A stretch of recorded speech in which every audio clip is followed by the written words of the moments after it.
Welcome. Today we're going to be talking about when to set up your company.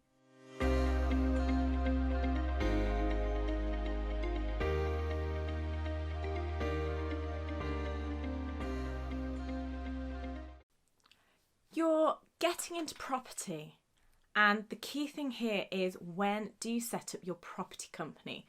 Now, unfortunately, the answer to this question is it depends. And it depends on a couple of different factors. Now, let's have a look at those different factors, and then we can see when it's going to be right for you to set up your property company. Now, the first thing is, do you actually need a company straight away? It can take time in the property market to find the right property or the right properties to actually find one that you want to buy. Now, until you've found one to buy, you don't necessarily need the property company to be ready or waiting. What you could actually look to do is wait until you have your first offer accepted. And then at this point, you can set up a company. Now you might think, is this leaving it a little late? On the basis it only takes a day or so to set up a company, no, it's not too late to leave it till that point. And the reason being is because this purchase process does tend to take between 12 to maybe 16 weeks at the moment. So that kind of means you've got a bit of time on your hands. So as soon as you've got that offer accepted, you can figure out the right way to buy your property. So check out the video on whether you should be buying in a limited company or in your own name. But if you do decide the company is the right option, then as soon as you've got that offer accepted, this is the time to get your company set up. Setting up a company is relatively straightforward. And check out the video on setting up your limited company and getting it set up in the right way. There's a separate video, so check this out to find out all the tricks and tips on getting it set up right. But the actual timing of setting up your company is in fact very short, and with the different methods that are available, it can take as little as a couple of hours to a couple of days. So as you can tell, the time to set it up doesn't take long to set up the actual company itself. The key thing of timings is the setting up of a bank account. Now this can be anywhere from a couple of days to a couple of months. And that really is dependent on which bank you decide is going to be the right option for you in your business. We're tending to find more of the online banks are slightly quicker than some of the more traditional banks, but I'd usually suggest having a chat with your existing bank that you work with, whether it's on a personal or on a business banking from other investments you've got, because they tend to be able to do things hopefully that much quicker. So I'd suggest going down that avenue first and then checking out some of the other options depending if they can set it up in the timing that you would like them to. Now, setting up when you have an offer accepted is one option. The other option is you could get things set up straight away. Now, the reason you might want to set things straight away really comes down to how you're dealing with investors, how you're dealing with potential properties you're purchasing, dealing with estate agents. And it may be you need to show a more professional approach to things. And if you've not got that company, then they're not really taking you very seriously. So I have had a number of clients over the last couple of years where they've set the company up straight away and they appreciate that that starts the clock ticking on some of the other implications. The process is exactly the same. You can set up your company, you can set up your bank account. So it does tend to mean that you are ready when you get that offer accepted. Now, what are the implications is the next question. And the implications tend to be that the clock starts ticking. So for every company, you have to do a set of accounts after 12 months of being in business. Now, obviously, if you set up today, your clock starts ticking today. Whereas if you don't get an offer accepted for maybe 2-3 months, you've already used 3 months of that 12-month time period. So in that first year of accounts, there's probably not going to be that much happening if it's taking you 3-4 months to buy the property, maybe 3-4 months to refurb the property. So by the first year end, there might not necessarily have been as much happening in that company unless you had waited until when you had the offer accepted, and you'd hopefully get the full cycle of that property into the company and trading. Is this the end of the world? No. It's just different ways of working, and your accountant can talk that through with you to help you make the right decision. So do get advice to make sure you're happy with your decision.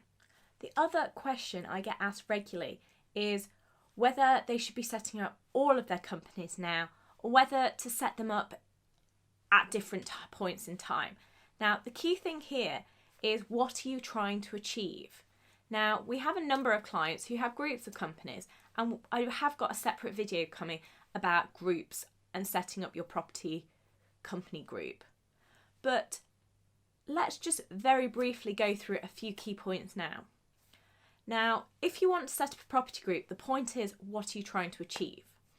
Now, the reason we tend to see groups of companies is because you're doing different things. And when I say different things, it may all be in property. And different things is really different strategies.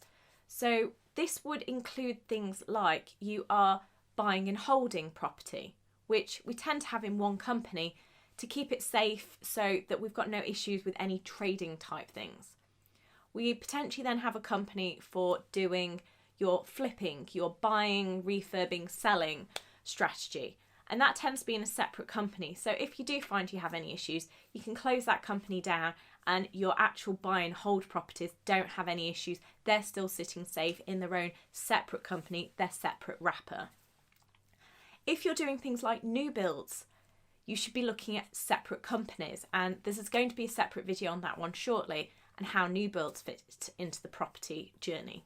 And then finally, you'll have your holding company, which will be the one at the top of the chain. This is the one which you own, that everything you do comes into, and your group companies all feed into this group company.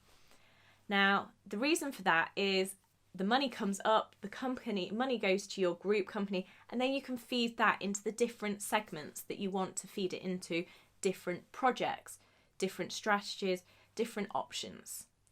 The final thing to mention on having your group of companies, it works very nicely with joint venture projects.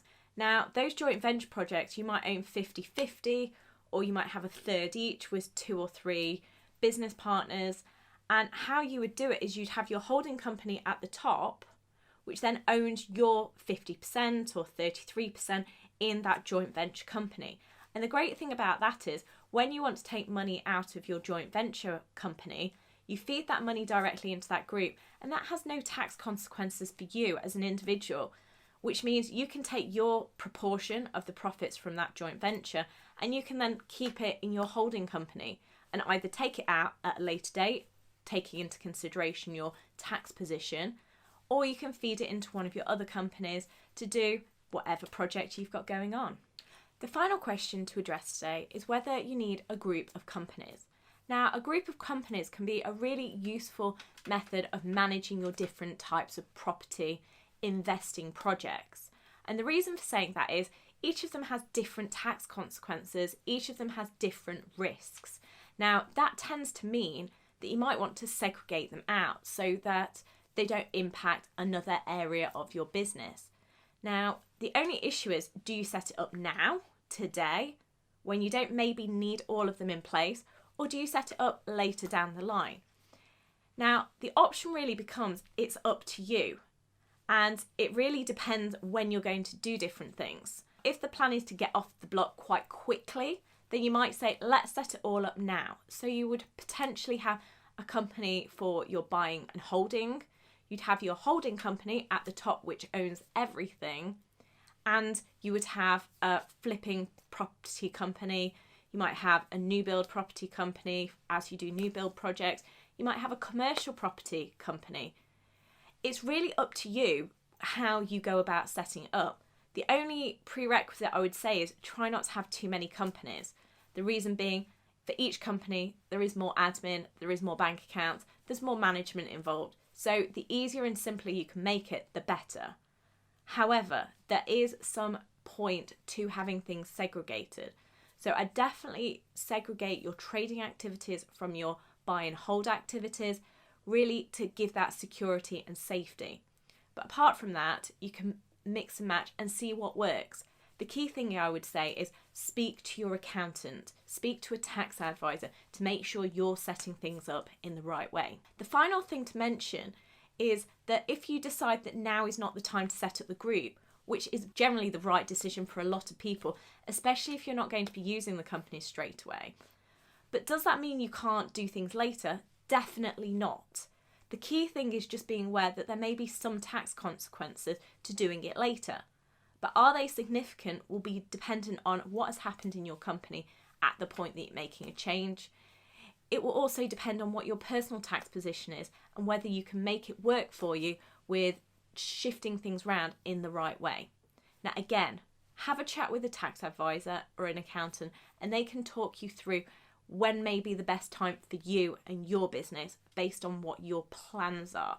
Because depending on your plans will really depend what the best option is for you. But to just reiterate that, you can do it now or you can do it later. You just need to consider what the implications are to make sure that you're not going to be doing anything detrimental to how you are thinking of doing things. But one thing is, ask the question before you find it's too late, because you don't want to find later that you do have lots of tax consequences and you didn't quite appreciate all of those tax consequences. I hope today you've discovered when you should be setting up your property company.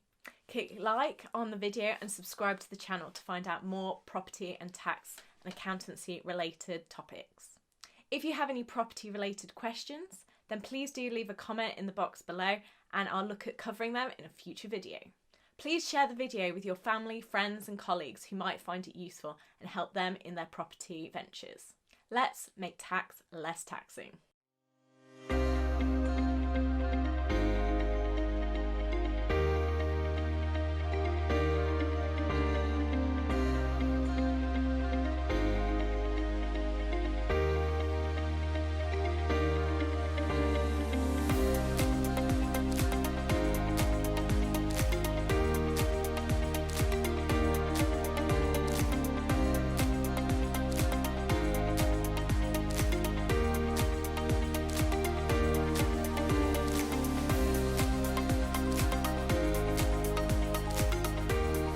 Let's make tax less taxing.